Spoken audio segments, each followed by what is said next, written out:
Hey guys, welcome back to Harga Wajar, your go-to channel for sharp no-nonsense stock analysis.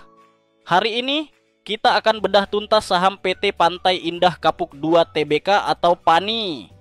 Apakah saham ini layak masuk portofolio kalian atau lebih baik kita cari yang lain? Stay tune, karena jawabannya mungkin mengejutkan. Kita mulai dari kinerja keuangan. PANI mencatat laba bersih 9 bulan pertama 2024 sebesar 480,6,6 miliar rupiah. Kalau kita annualize itu jadi sekitar 648,8 miliar. Dengan jumlah saham beredar 16,9 miliar lembar, kita dapat EPS sekitar Rp38.000. Lumayan kan?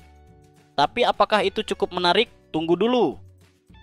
Sekarang kita lihat posisi keuangan. Ekuitas PANI berada di angka 19,9 triliun, menghasilkan book value per share BPS sebesar Rp1.179. Sementara itu, debt to equity ratio atau DR mereka ada di 0,90. Ini artinya struktur keuangan mereka cukup sehat. Tapi, apakah ini cukup untuk mendukung valuasi pasar mereka? Ini dia yang paling ditunggu. Harga pasar PANI saat ini adalah Rp16.000 per saham. Kita coba hitung harga wajarnya dengan 3 metode. 1. Per price to earnings ratio.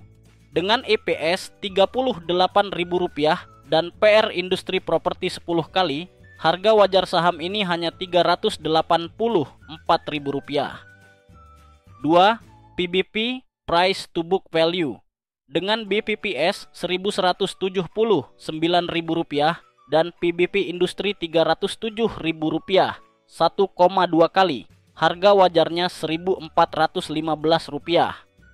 3. DDF discounted dividend flow. Dengan DPS 1,9, pertumbuhan dividen 3% dan cost of equity 10%, harga wajar dari metode ini hanya Rp28,2. Hasilnya, semua harga wajar jauh di bawah harga pasar Rp16.000. Overvalued banget. Bagaimana dengan potensi dividen? Dengan DPR 5%, DPS-nya cuma Rp1,9.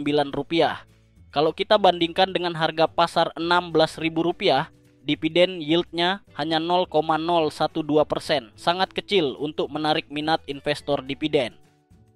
Sekarang kita bahas margin of safety atau MOE. Dari semua metode valuasi tadi, MOS untuk saham PANI menunjukkan nilai negatif besar. Artinya harga pasar jauh di atas harga wajar.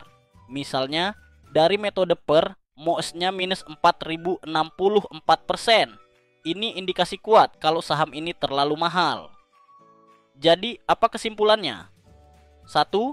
Harga wajar.